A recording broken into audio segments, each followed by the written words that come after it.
हरे कृष्णा। सभी भक्तों को प्रेम पूर्वक वंदन। आज हम लेकर आए हैं आषाढ़ पूर्णिमा व्रत की दिव्य कथा, जो न केवल पुण्य प्रदान करती है बल्कि जीवन में सुख, शांति और समृद्धि भी लाती है। यह पूर्णिमा भगवान विष्णु और सत्य की आराधना का पावन अवसर है। जो श्रद्धा भाव से इस व्रत को करता है उसके सारे कष्ट मिट जाते हैं और मनोकामनाएं पूर्ण होती है। तो आइए आज की इस वीडियो में आप सुनेंगे आषाढ़ पूर्णिमा व्रत की संपूर्ण कथा और आरती। अब सुनिए 32 पूर्णिमा की व्रत कथा। प्रेम से बोलिए भगवान श्री विष्णु जी की जय, माता लक्ष्मी जी की जय। द्वापर युग में यशोदा माँ ने श्री कृष्ण से कहा कि हे कृष्ण, तुम सारे संसार के उत्पन्न करता, पालन करहारी और संहार करता हो। आज मुझे कोई ऐसा व्रत बताओ जिसको करने से मृत्यु लोक में भी स्त्रियों को विधवा होने का भय न रहे तथा यह व्रत सभी मनुष्यों की मनोकामना पूर्ण करने वाला हो। श्री कृष्ण कहने लगे, माता, तुमने अति सुंदर प्रश्न किया है। मैं तुम्हें ऐसे व्रत के बारे में विस्तार से बताता हूँ जो सौभाग्य की प्राप्ति के लिए स्त्रियों को 32 पूर्णिमा व्रत करना चाहिए। इस व्रत को करने से स्त्रियों को सौभाग्य की प्राप्ति होती है। यह व्रत अत्यंत सौभाग्य देने वाला और भगवान शिव के प्रति भक्ति को बढ़ाने वाला है। यशोदा जी कहने लगी, हे कृष्ण, प्रथम इस व्रत को मृत्यु लोक में किसने किया था? इस विषय में विस्तार से मुझे बताओ। श्री कृष्ण कहने लगे, इस भूमंडल पर अनेक प्रकार के रत्नों से परिपूर्ण कातिका नाम की एक नगरी थी।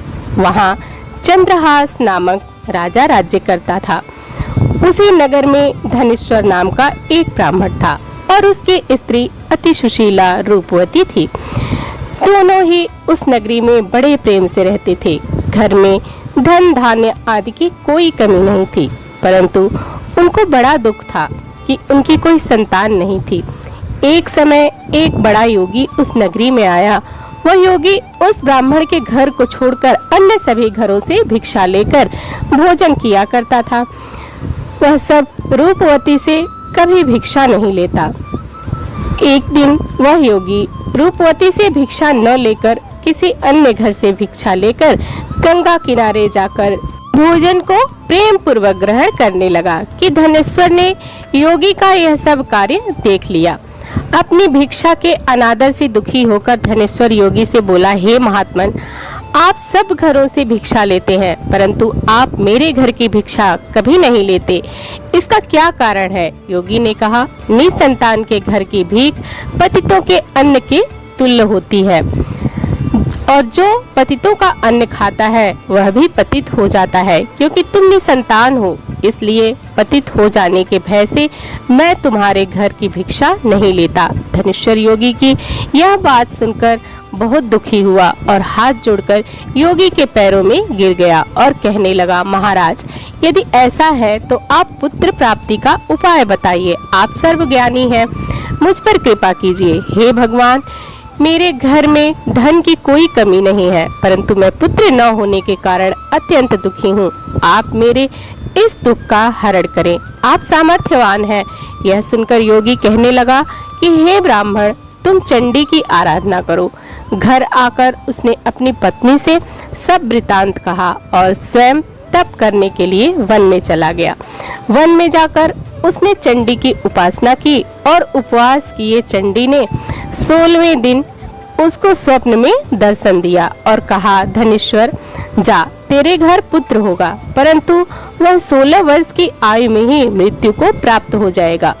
यदि तुम दोनों पति 32 पूर्णिमा मासियों का व्रत विधि पूर्वक करोगे तो वह दीर्घायु हो जाएगा। जितने तुम्हारी सामर्थ हो आटे के दिए बनाकर शिव जी भगवान का पूजन करना, परंतु पूर्णमासी के व्रत के 32 होने चाहिए। प्रातः काल होने पर इस स्थान के समीप तुम्हें आम का वृक्ष दिखाई देगा। उस पर चढ़कर तुम एक फल तोड़कर शीघ्र ही अपने घर चले जाना और अपनी पत्नी से सब वृतांत कहना।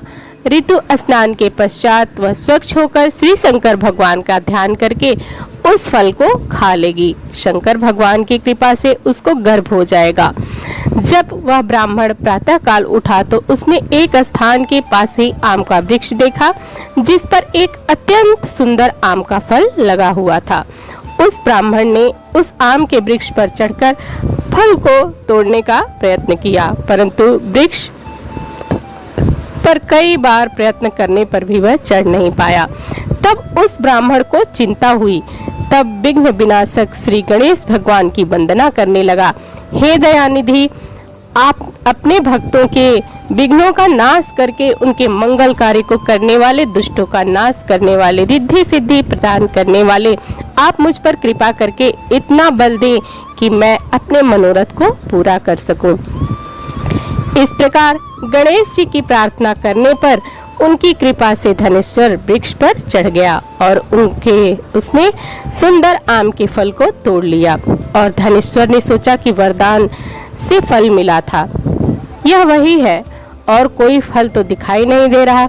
धनेश्वर ब्राह्मण ने जल्दी से अपने घर जाकर अपनी पत्नी को वह फल दे दिया और उसकी पत्नी ने अपने पति से कहे अनुसार उस फल को खा लिया और वह गर्भवती हो गई।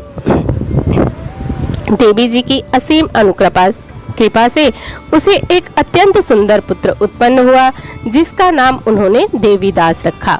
माता पिता के हर्ष और शोक के साथ वह बालक शुक्ल पक्ष की चंद्रमा की भांति अपने पिता के घर में बड़ा होने लगा। माता भवानी की कृपा से वह बालक बहुत ही सुंदर, सुशील, विद्या पढ़ने में बहुत ही निपुण हो गया। दुर्गा जी की आज्ञा अनुसार उसकी माता ने 32 पूर्णिमासी का व्रत रखना आरंभ कर दिया, जिससे उसका पुत्र बड़ी आयु वाला हो गया। 16वां वर्ष लगते ही देवीदास के माता पिता को बड़ी चिंता हो गई कि कहीं उनके पुत्र की इस वर्ष मृत्यु न हो जाए। इसलिए उन्होंने अपने मन में विचार किया कि यदि यह दुर्घटना उनके सामने हो गई तो वे कैसे सहन करेंगे। इसलिए उन्होंने देवीदास के मामा को बुलाया और कहा, हमारी एक बहुत बड़ी इच्छा है कि देवीदास 1 वर्ष तक काशी नगरी में जाकर विद्या अध्ययन करे और उसको अकेला भी नहीं छोड़ना चाहिए, इसलिए साथ में आप चले जाएं। 1 वर्ष के पश्चात इसको वापस ले आना। और सब प्रबंध करके उसके माता पिता ने काशी जाने के लिए देवीदास को एक घोड़े पर बिठाकर उसके मामा के साथ भेज दिया।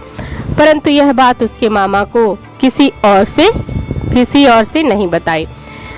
धनेश्वर तथा उसकी पत्नी ने अपने पुत्र की मंगल कामना तथा दीर्घ आयु के लिए भगवती दुर्गा की आराधना और पूर्णमासियों का व्रत करना आरंभ कर दिया। इस प्रकार 32 पूर्णमासी के व्रत को उन्होंने पूरा किया। कुछ समय पश्चात एक दिन वह मामा और भांजा मार्ग में रात बिताने के लिए किसी गांव में ठहरे हुए थे। उस दिन गांव में ब्राह्मण की अत्यंत सुंदर, सुशीला और गुणवती कन्या का विवाह हो रहा था। जिस धर्मशाला में के अंदर वर और उसकी बारात ठहरी हुई थी, उसी धर्मशाला में देवीदास और उसके मामा भी ठहरे हुए थे। संयोगवश कन्या को तेल आदि चढ़ाकर मंडप आदि का कार्य किया गया तो लग्न के समय वर को धनुर्वात हो गया।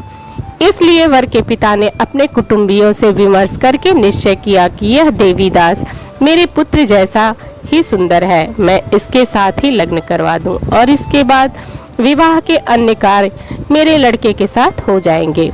ऐसा सोचकर देवीदास के मामा से जाकर बोला कि तुम थोड़ी देर के लिए अपना भांजा हमें दे दो, जिससे विवाह के लग्न का सब कार्य सुचारू रूप से हो सके। तब देवीदास का मामा कहने लगा कि जो कुछ भी वधू पक्ष कन्यादान के समय वर मिले वह सब हमें दे दिया जाए, मेरा भांजा इस बारात का दूल्हा बन जाएगा। यह बात वर के पिता ने स्वीकार कर ली और पर उसने अपने भांजा को वर बनाने के लिए भेज दिया और उसके साथ सब विवाह कार्य विधि पूर्वक संपन्न हो गए। पत्नी के साथ वह भोजन करने के पश्चात बहुत उदासीन और दुखी हो गया। उसने सब बातें जो वर के पिता और उसके मामा से हुई थी लड़की को बता दी। तब कन्या कहने लगी कि यह ब्रह्मा विवाह के विपरीत कैसे हो सकता है। देव ब्राह्मण के अग्नि के सामने मेरे आप को ही अपना पति माना है, इसलिए आप ही मेरे पति हैं। मैं आपकी ही पत्नी रहूंगी, अन्य किसी की नहीं। देवीदास ने कहा, ऐसा मत करिए, क्योंकि मेरी आयु बहुत कम है, मेरे पश्चात आपकी क्या गति होगी। इन बातों को अच्छी तरह विचार कर लो। परंतु वह दृढ़ विचारों वाली लड़की थी। वह बोली, जो आपकी गति होगी वही मेरी गति होगी। प्रातः काल देवीदास ने अपनी पत्नी को 3 नागों से जड़ी हुई एक अंगूठी दी, एक रुमाल दिया और बोला, हे प्रिय, इसे लो और संकेत समझकर स्थिरचित्त हो जाओ। मेरा मरण और जीवन जानने के लिए एक पुष्प वाटिका बना लो, उसमें सुगंधी वाली एक नवमालिका लगाओ और उसको प्रतिदिन जल से सींचा करो और आनंद के साथ खेलो कूदो और उत्सव मनाओ। जिस समय और जिस दिन मेरा प्राणांत होगा यह फूल सूख जाएंगे और जब यह फिर से हरे हो जाए तो समझ लेना मैं जीवित हूँ। यह बात निश्चय करके समझ लेना, इसमें कोई संशय नहीं है। इतना कहकर देवीदास वहां से चला गया और प्रातः काल होते ही वहां पर गाजे बाजे बजने लगे और जिस समय विवाह कार्य समाप्त करने के लिए वर तथा सब बाराती मंडप में आए तो कन्या ने वर को भली प्रकार से देखकर अपने पिता से कहा, यह मेरा पति नहीं है। मेरा पति वही है जिसके साथ रात्रि में मेरा पानी ग्रहण हुआ था। इसके साथ मेरा विवाह नहीं हुआ है। यदि यह वही पुरुष है तो बताइए कि मैंने इसको क्या दिया। वधू पक्ष और कन्या पक्ष कन्यादान के समय जो आभूषण दिए गए थे वो दिखाए तथा रात में क्या गुप्त बातें मैंने इनसे कही वह सब सुनाइए। पिता ने उसके कहे अनुसार वर को बुलाया। कन्या की यह सब बातें सुनकर वह कहने लगा, मैं नहीं जानता। इसके पश्चात लज्जित होकर वह वहां से चला गया और सारी बारात भी अपमानित होकर वहां से लौट गई। भगवान श्री कृष्ण बोले, माता, इस प्रकार देवीदास काशी विद्या अर्जन के लिए वहां से चले गए और जब कुछ समय बीत गया तो काल से प्रेरित होकर एक सर्प रात्रि के समय उनको डसने के लिए वहां आया। उस विस्तर के प्रभाव से उसने शयन का स्थान चारों ओर से विष की ज्वाला से विषैला हो गया, परंतु व्रत के प्रभाव से उसको काट नहीं पाया, क्योंकि पहले ही उसकी माता ने 32 पूर्णमासी का व्रत कर रखा था। इसके मध्याह्न के स्वयं काल वह आया और उसके शरीर से प्राणों को निकालने का प्रयत्न करने लगा, जिससे वह मूर्छित होकर पृथ्वी पर गिर गया। उसी समय माता पार्वती के साथ भगवान शंकर वहां आ गए और उसको मूर्छित दशा में देखकर माता पार्वती जी ने शंकर जी से प्रार्थना की कि हे महाराज, इस बालक की माता ने पहले ही 32 पूर्णिमा का व्रत पूरा किया था, जिसके प्रभाव से आप इसको प्राण दान दें। माँ भवानी के कहने पर भक्तवत्सल भगवान श्री शिव जी ने उसको प्राण दान दे दिया। इस व्रत के प्रभाव से काल को भी पीछे हटना पड़ा और देवीदास स्वस्थ होकर बैठ गया। उधर उसकी स्त्री उसके काल की परीक्षा किया करती थी।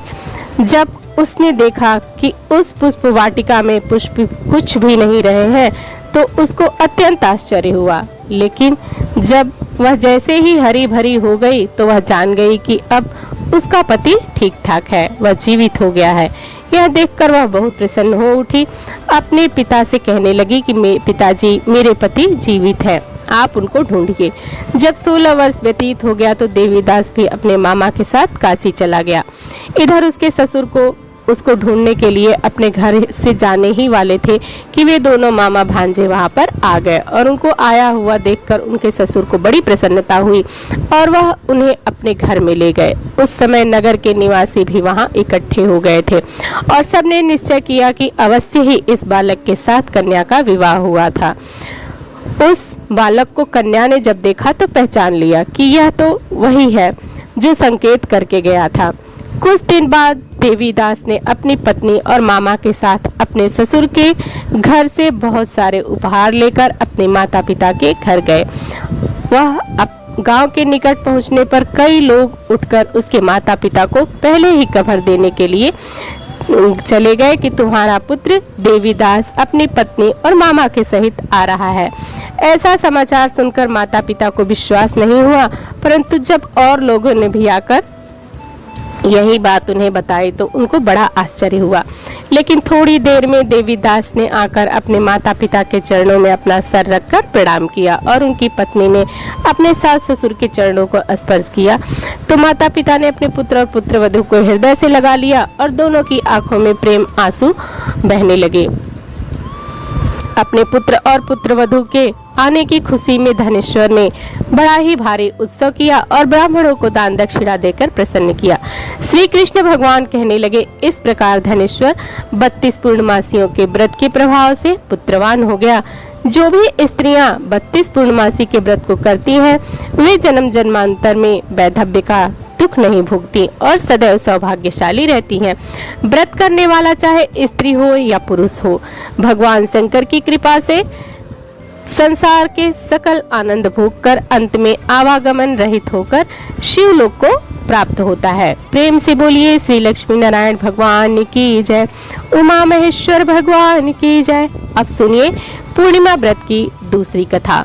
पौराणिक कथा के अनुसार एक बार की बात है, किसी नगर में एक सेठ और एक सेठानी रहते थे।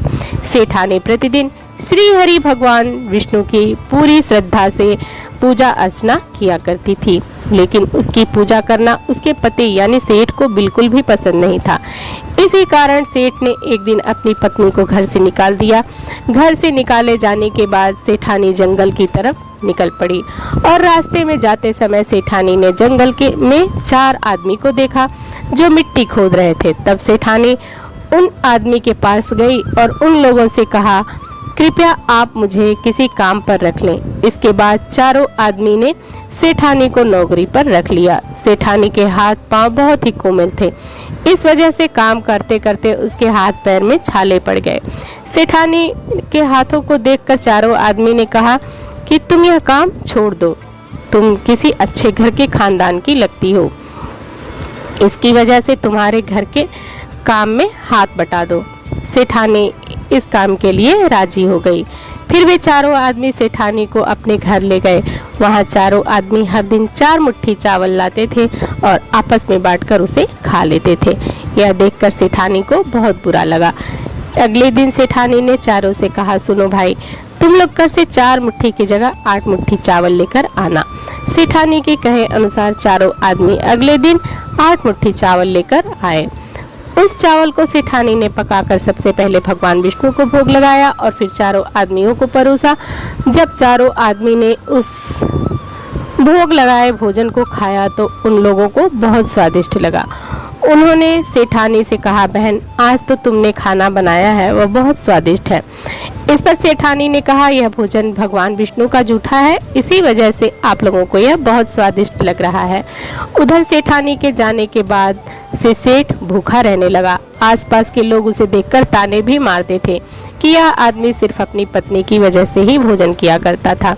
ऐसा बार बार सुनने के बाद सेठ एक दिन अपनी पत्नी की तलाश में जंगल की तरफ निकल पड़ा। रास्ते में सेठ को मिट्टी खोदते हुए वही 4 आदमी दिखाई दिए। उसे देखकर सेठ ने कहा, सुनो भाई, क्या तुम मुझे काम पर रख सकते हो? तब चारों आदमी ने उसे काम पर रख लिया, किंतु मिट्टी खोदने से सेठ के हाथों में भी छाले पड़ने लगे, यहाँ तक कि उनके बाल भी उड़ गए। यह देखकर चारों आदमी को सेठ पर दया आ गई और उसने कहा, सुनो भाई, तुम इस काम को छोड़ दो, तुम किसी अच्छे घर के लगते हो, तुम हमारे घर चलो, वहाँ कुछ काम में हाथ बटा लेना। सेठ ने उन चारों की बात मान ली और वह उनके साथ उनके घर को चल दिए। घर पहुंचने के बाद सेठ ने जैसे ही सेठानी को देखा वह पहचान गए, लेकिन सेठानी घूंघट में थी और सेठ के चेहरे को नहीं देख पाए। इस वजह से वह अपने पति को पहचान नहीं पाई। हर दिन की तरह किसी दिन भी सेठानी को भोजन बनाकर विष्णु भगवान को भोग लगाया और सभी को खाना परोसने लगी। जैसे ही सेठानी सेठ को भोजन देने लगी, तब विष्णु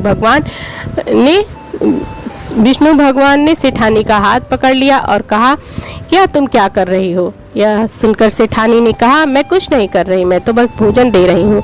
भगवान विष्णु ने मेरा हाथ पकड़ लिया है। तब सेठानी से चारों आदमी ने कहा, हमें भी भगवान विष्णु के दर्शन कराओ। इसके बाद सेठानी हाथ जोड़कर भगवान विष्णु से अनुरोध करने लगी कि हे प्रभु, आप मेरी तरह इन्हें भी दर्शन दें। तब भगवान विष्णु वहां प्रकट हो गए। इस दृश्य को देखते ही सेठ सेठानी ने से क्षमा मांगी और उसे अपने घर साथ ले चलने को कहा। फिर चारों भाइयों ने बहुत सारा धन देकर अपनी बहन को विदा किया। इस घटना के बाद से सेठ भी भगवान विष्णु के भक्त बन गए और उनकी श्रद्धा पूर्वक पूजा करने लगे। ऐसा करने से सेठ सेठानी के घर में फिर से धन की वर्षा होने लगी। मान्यता है कि पूर्णिमा का व्रत रखकर इस कथा को सुनने से भगवान श्री विष्णु जी की कृपा से सभी के घर पर धन धान्य से भर जाते हैं और सभी के दुख दूर होते हैं। प्रेम से बोलिए भगवान श्री विष्णु जी की जय। अब सुनिए भगवान विष्णु जी की आरती। ओम जय जगदीश हरे स्वामी, जय जगदीश हरे। भक्त जनों के संकट क्षण में दूर करे। ओम जय जगदीश हरे। जो ध्यावे फल पावे, दुख बिन से मन का। सुख संपत्ति घर आवे, कष्ट मिटे तन का। ओम जय जगदीश हरे। मात पिता तुम मेरे, शरण गहूँ किसकी। तुम बिन और न दूजा, प्रभु बिन और न दूजा। आस करूं जिसकी। ओम जय जगदीश हरे।